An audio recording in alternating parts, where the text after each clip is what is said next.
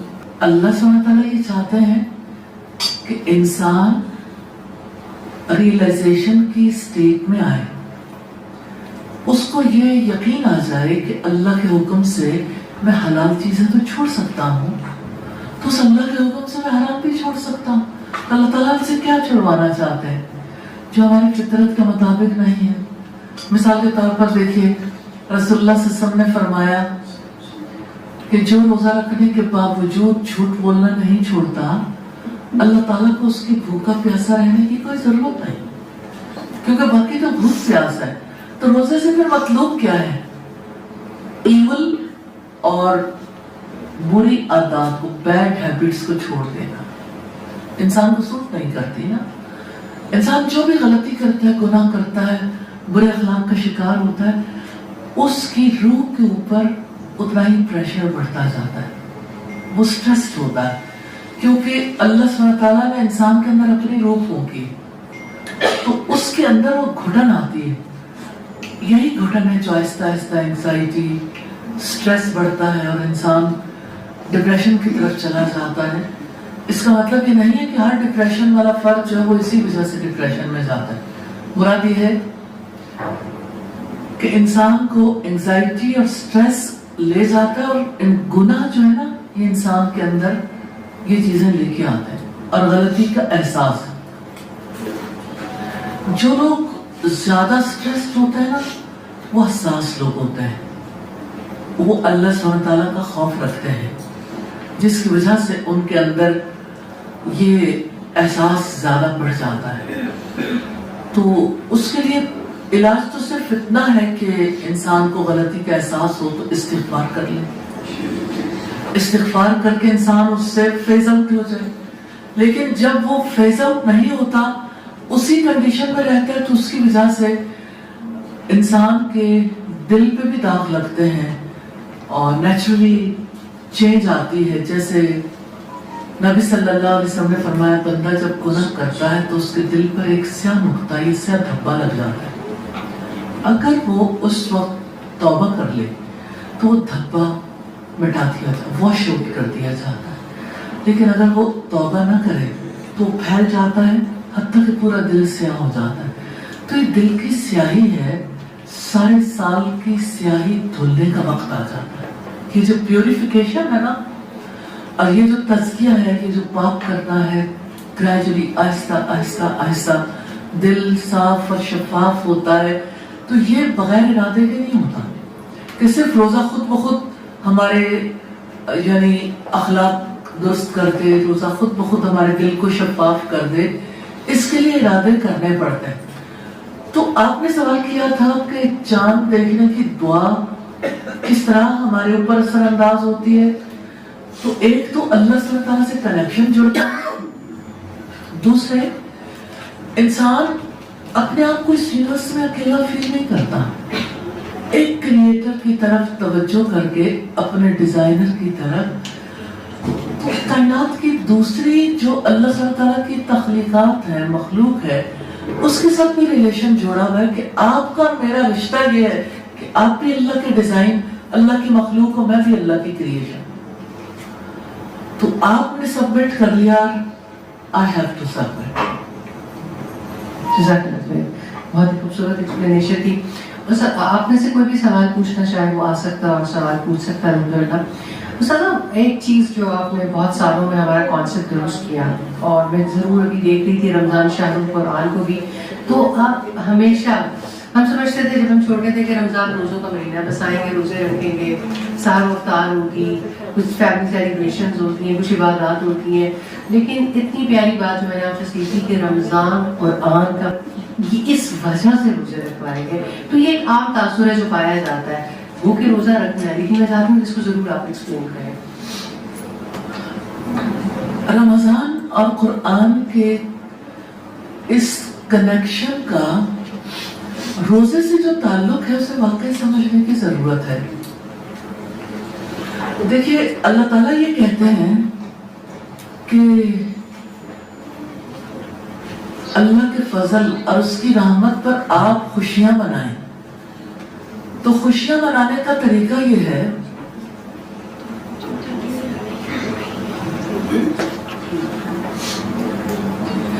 اللہ سبحانہ تعالیٰ کے فضل اور اس کی رحمت پر خوشیاں منانے کا طریقہ یہ ہے.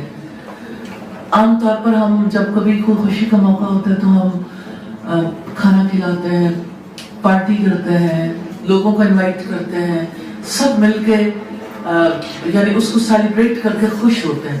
لیکن اللہ تعالیٰ نے نزول قرآن پہ کھانے پینے پہ پابندی لگا دی, تو انسان تو کھانے پینے کے ساتھ زیادہ خوش رہتا ہے.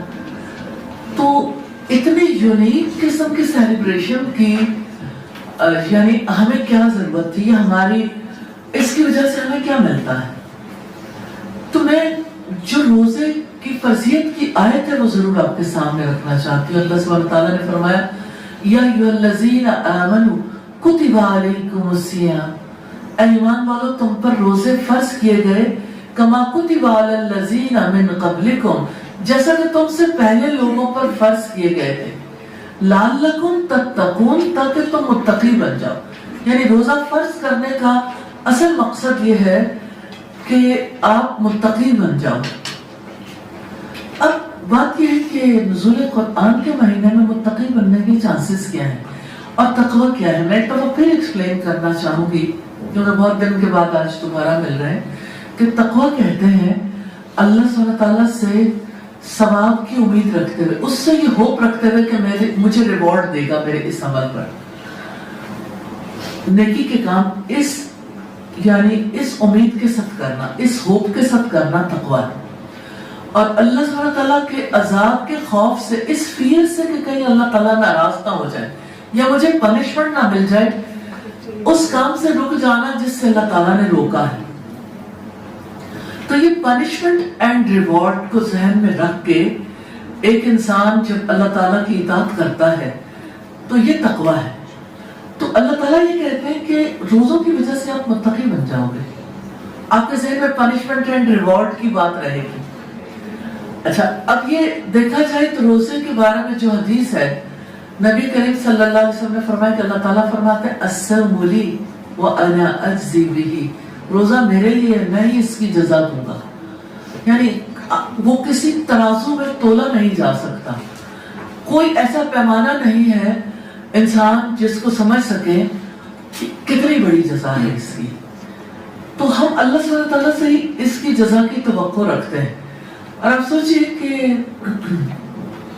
جس وقت ہم روزہ افطار کرتے ہیں تو افطار کے وقت یعنی ایک ٹھنڈا پانی جو ہے نا وہ ہمارے اوپر کیا یعنی اثر ڈالتا ہے، کتنا زیادہ ہم اسے اس وقت انجوائے کرتے ہیں. عام اوقات میں وہی پانی میسر ہو تو اس کی اتنی ویلیو نہیں ہوتی جتنی ویلیو ہمیں اس وقت فیل ہوتی جب پورے دن کی پیاس کے بعد ہم اس پانی کو پیتے ہیں. تو رسول اللہ صلی اللہ علیہ وسلم دعا کرتے تھے نا، مسنون دعا ہے روزہ کھولنے کی، ذهب الظمأ وابتلت العروق وثبت الاجر انشاءاللہ تعالی، کہ پیاس چلی گئی، رگیں تر ہو گئی اور اجر ثبت ہو گیا انشاءاللہ تعالی. تو اللہ کے رسول نے یہ سکھایا کہ روزے پہ اس بھوک اور پیاس پہ جو اللہ تعالیٰ کے لیے عمل کیا گیا، اللہ سے اجر کی امید رکھنی ہے. تو یہ اجر کی امید رکھنا روزہ سکھاتا ہے. اور روزہ جو ہے وہ ہمیں ہر وقت اللہ سبحانہ تعالیٰ سے کنیکٹڈ رکھتا ہے. جیسے دیکھیں ایک چھوٹا بچہ بھی ہے، اس کو اگر کہیں کہ بیٹا ابھی آپ چھوٹے ہو اور ابھی آپ ہاف ڈے کا روزہ رکھ لو، تو وہ کھولنے کے لیے ریڈی نہیں ہوتا کہ اگر بڑے لوگ افطار کے وقت کھولیں گے تو مجھے بھی افطار کے وقت ہی کھولنا ہے. کوئی تنہا ہو، شدت کی پیاس، شدت کی بھوک وجود، اسے کوئی بھی چیز استعمال کرنے کے لیے کنونس کر سکے، کیونکہ ہر وقت خیال آتا ہے میں روزے سے. روزہ کس کے لیے؟ اللہ تعالیٰ کے لیے. عام زندگی میں اپنے ہر عمل کے بارے میں انسان اتنا کانشیس نہیں ہوتا جتنا روزے کے بارے میں انسان کانشیس ہوتا ہے.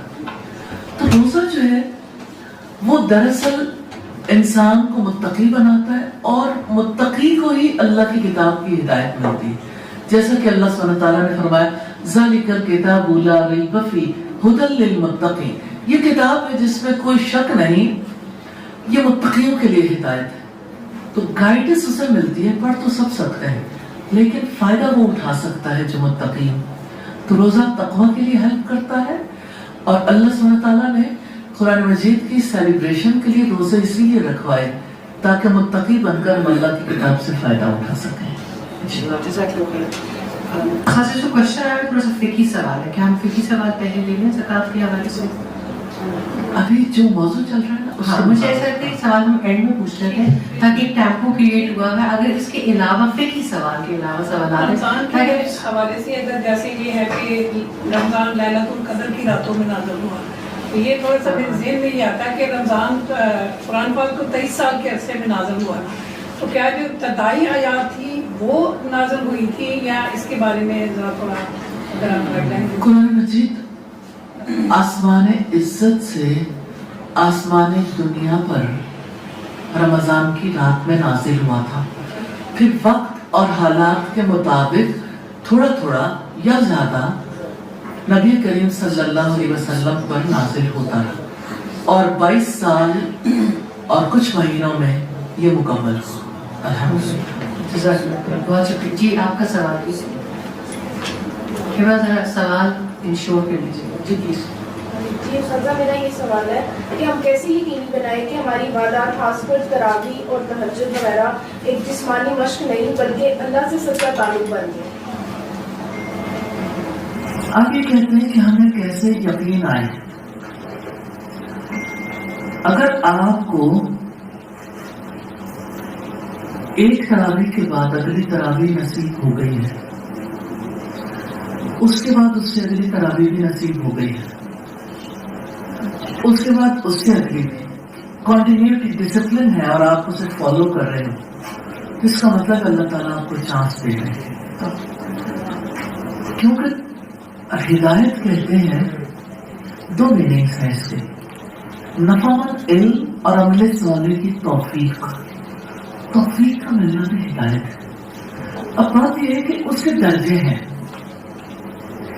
کوئی 0 سے تو چل پڑا ہے لیکن 0.1 پہ کھڑا ہے، کوئی 10 پہ آ گیا، کوئی 30 پہ آ گیا، کوئی 50 پہ، کوئی 70 90، کوئی 90 سے گنجائش 100% تک موجود ہے.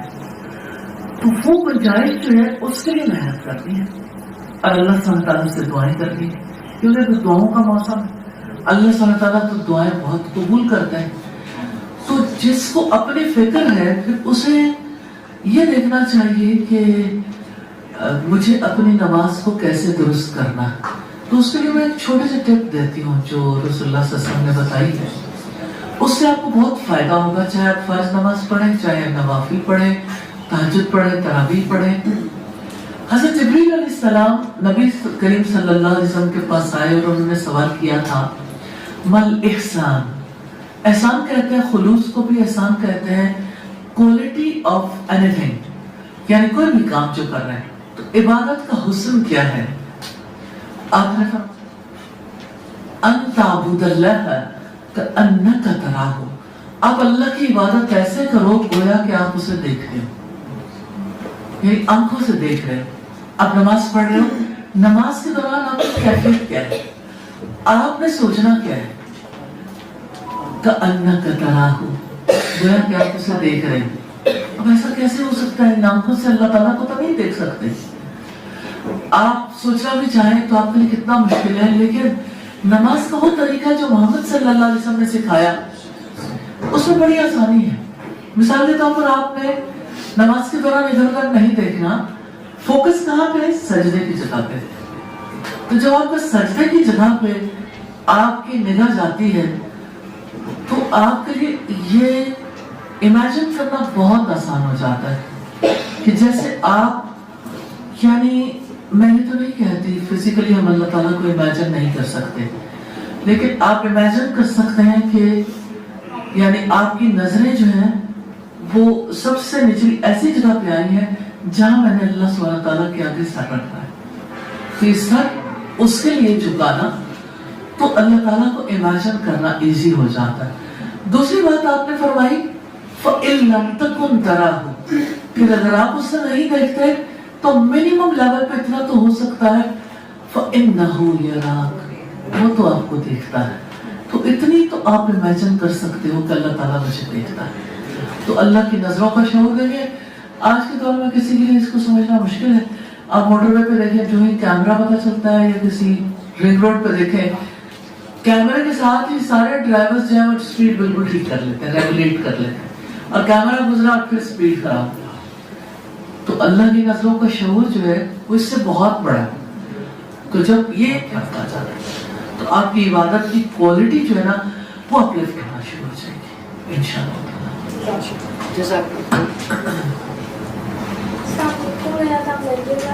میں بھی 10th grade میں پڑھ رہی ہوں اور آگے رمضان میں ہی ہمارے پری بورڈز اور بورڈز آ رہے ہیں۔ میرا یہ سوال ہے کہ ہم اپنی پڑھائی اور عبادت کو کیسے بیلنس رکھیں، آپ کچھ ٹپس اور مشورے بتائیں۔ دو باتیں ہیں، بڑا اہم سوال کیا، اور ظاہر ہے کہ بچوں کی مشکلات بھی ہیں۔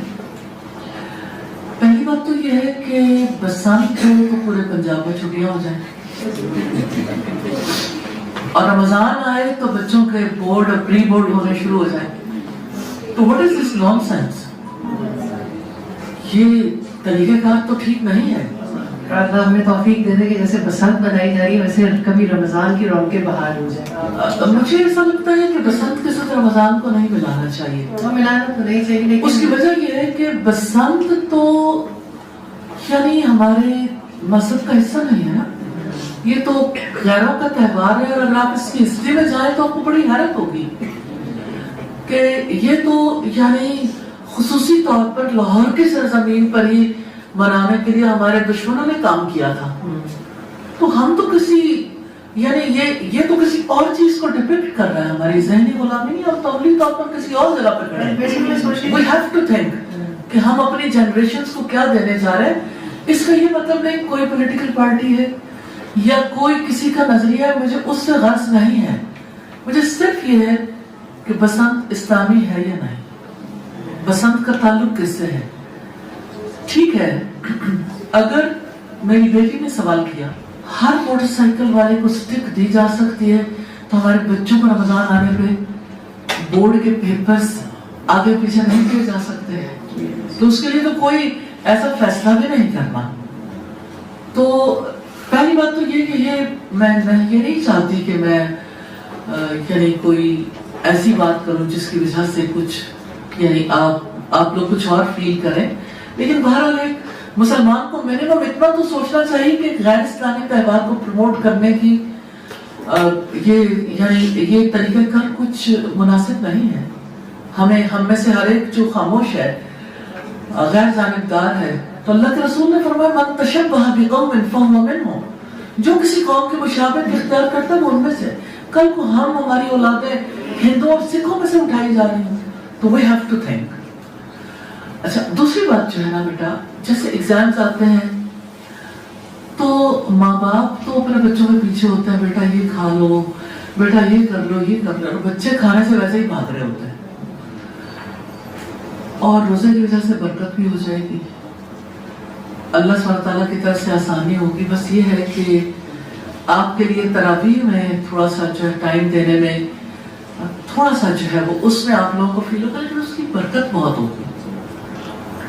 اس میں یہ ہے کہ آپ چلیے کچھ تراویح پڑھ لیں, کچھ پڑھ لیں, باقی یہ کہ جس دن یعنی نیکسٹ ڈے مارننگ میں پیپر ہے اس دن چلے تھوڑا سا جو ہے وہ اس میں اگر کمی بھی ہو گئی, لیکن عام راتوں میں تو اسے جاری رکھیں, اور پھر جب ختم ہو جائے تو پھر زیادہ اچھے طریقے سے. بورڈز ہیں اس دفعہ ویسے بورڈ ایگزام گورنمنٹ نے کی ہیں, رمضان کے بعد کی ہیں, پھر ان کے درمیان میں گیپ نہیں دیا, ایسے ہی جی یہ ہماری پری بورڈز کی جی پری بورڈز ہیں جو اسکولس خود لے رہے ہیں. دیکھیں پری بورڈز بھی ہونا تب بھی بچوں کے لیے اتنا ہی ڈیفیکلٹ ہے, ان کے لیے اتنا ہی زیادہ مشکل ہے. انوائرمنٹ تو نہیں کرتا نا پھر. ہماری عرب دنیا میں تو رمضان میں چھٹیاں ہو جاتی ہیں, اور ایکچولی رمضان میں چھٹیاں ہونی چاہیے, بچوں کو بھی تھوڑا سا اتنا ہی موقع ملنا چاہیے. یہ سیزن ہمارے لیے موسٹ امپورٹنٹ ہے. اور اس میں استاد ہم ڈسکشن کر رہے ہیں کہ جب آپ رمضان کی آپ کی اسپرچویلٹی انہینس کرتی ہے, تو obviously ابھی کیونکہ میری ایک ساتھی یہاں بیٹھی ہیں, انہوں نے مجھے کل بھی میسج کیا جانے سے پہلے بھی کیا کہ بسنت پہ ضرور, اور وہ آپ نے موقع دے بھی دیا. تو میں سوچتی ہوں کہ اچھا ایسے تمام ایونٹس کے بعد آپ اسپرچولی کتنے ڈرین ہو جاتے ہو, آپ تھوڑا اوپر جانے پہ کتنی محنت کرتے ہو, اور اچانک یہ چیز کبھی بھی انسان کو اسپرچولی تو ڈرین کرتی ہے, آپ کچھ بھی کہیں. کل فائزہ مجھ سے کہہ رہی تھی کہ اچھا کیا فرق پڑتا ہے اگر میں سوال پوچھ رہی ہوں تو میں دوسرے اینڈ پہ جا کے ضرور پوچھتی ہوں. تو وہ یعنی یہ کہتے اس سے کیا ہے, تھوڑا بہت بچے فن کر لیں تو فن ویسے بھی ہو سکتا ہے, لیکن کچھ چیزیں ایسی ہوتی ہیں جس کا کوئی یعنی کوئی نفع نہیں ہے. آپ دیکھیں جیسے آپ کی گیمز ہیں, آپ کی فزیکل گیمز ہیں, بہت زیادہ فائدہ دیتی ہیں, آپ کی کچھ مینٹل گیمز ہیں وہ بھی بہت فائدہ دیتی ہیں, لیکن یعنی اس کے ساتھ کیا فائدہ کیا ہوگا. کتنے لوگوں کی گردنیں کٹی تھی, ٹھیک ہے اسٹک آ گئی, لیکن یہ کہ بہرحال کسی کی ڈیتھ ہو یا نہ ہو لیکن ایمانی ڈیتھ ضرور ہو جاتی ہے. تو ایمانی موت کو کوئی ہلکا نہیں سمجھنا چاہیے. کسی کو کوئی اور سوال پسند ہے, کیونکہ لوگوں کے دلوں میں سوالات ہیں. جزاک اللہ جی پلیز. السلام علیکم. میرا سوال یہ ہے کہ آخری عشرے میں اور جو لیلۃ القدر ہے, اگر ہم روحانی فضیلت کے لحاظ سے ان کی بات کریں, اس راتوں کا یا 10 دنوں سے ہم لوگ وہ فائدہ اٹھائیں, کس طرح ہم عبادت کا کیا طریقہ ہونا چاہیے, کہ ہم کوئی ایکسٹرا کیا کر سکتے ہیں, کیونکہ تراویح بھی ہے, باقی تو روزہ بھی رکھا جا رہا ہے, تو نوافل کے لحاظ سے ایکسٹرا ہم کیا کر سکتے ہیں. نبی صلی اللہ علیہ وسلم نے 2 چیزیں خاص طور پر بتائیں. ایک تو آپ نے یہ فرمایا کہ جس نے لیلۃ القدر میں قیام کیا, قیام کرنے کا مطلب صرف نوافل ادا کرنا نہیں ہے, قرآن سننا یا قرآن پڑھنا. حافظ خود قرآن پڑھے گا, کوئی پڑھے گا تو اسے ہم سنیں گے. جس نے لیلۃ القدر میں قیام کیا ایمان اور ثواب کی نیت سے, اس کے پچھلے سارے گناہ معاف کر دیے جائیں گے. اس کا مطلب ہے پہلا کام جو ہے نا موسٹ امپورٹنٹ قیام اللیل, یعنی قرآن کھڑے ہو کر سننا. اچھا دوسری چیز جو حضرت عائشہ نے نبی صلی اللہ علیہ وسلم سے سوال کیا تھا کہ اللہ کے رسول اگر میں لیلۃ القدر کو پا لوں تو کیا دعا کروں, تو آپ صلی اللہ علیہ وسلم نے جو دعا سکھائی وہ آپ سب کو آتی ہے, اللہم انک عفو تحب العفو فاعف عنی. تو اس سے یہ پتہ چلتا ہے کہ معافی آتے ہیں, زیادہ مغفرت طلب کرنا, دعا کرنا, ذکر کرنا, تلاوت کرنا. قرآن مجید کی مجلس ہے جس میں بیٹھ کے لوگ قرآن مجید کو سنیں, اور زیادہ ایسی مجالس جس کی وجہ سے لوگوں کی قرآن فہمی میں زیادہ اضافہ ہو, جس کی وجہ سے ایمان بوسٹ ہو, ان کا زیادہ فائدہ ہے. اس رات میں اگر آپ صدقہ و خیرات کرتے نیکی کہ کوئی بھی کام کرنا چاہیں. میں نے 2 باتیں اس حوالے سے کہی کہ رسول اللہ صلی اللہ علیہ وسلم نے جس کے بارے میں بتایا, باقی نیکی کے جتنے بھی کام کریں عام راتوں کے مقابلے میں اس کا اجر بہت زیادہ ہے. یعنی عام راتوں میں اگر یعنی ایک نیکی کا اجر 10 گنا ہے, 10 سے 700 گنا تک, تو لیلۃ القدر جو ہے نا وہ ایک رات 1000 مہینوں کے برابر ہے. تو اس اعتبار سے آپ نیکی کا بھی اندازہ کر سکتے ہیں کہ ان نیکیوں میں بھی اللہ سبحانہ تعالیٰ کتنی زیادہ ان کو ویلیو بڑھاتے ہیں ان کی.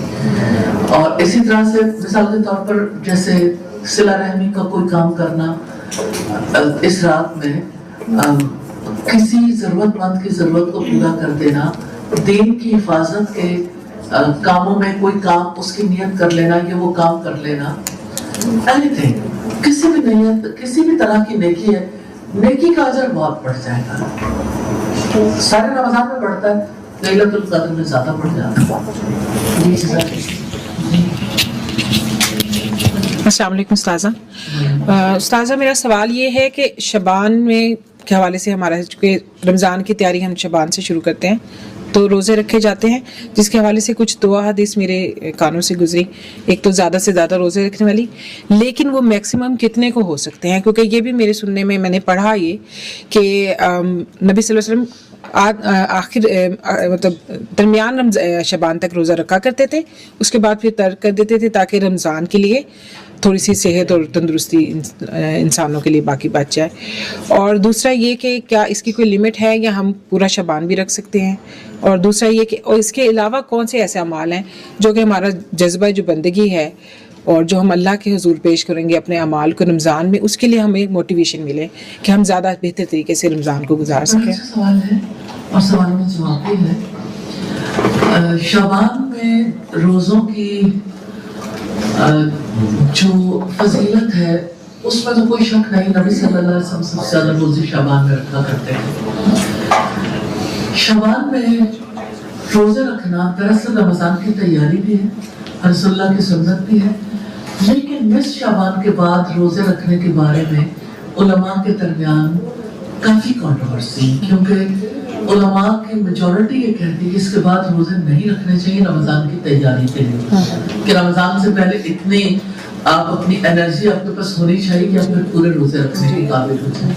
تو یہ جو زیادہ رکھنے ہیں وہ نصف شعبان سے پہلے ہی رکھنا. آخری روزہ رکھنے سے اللہ کے رسول نے منع کیا کہ شعبان اور رمضان میں ڈفرنس نہیں ہوگا, فرق نہیں آئے گا, تو وہ فرق رکھنا بہت ضروری ہے.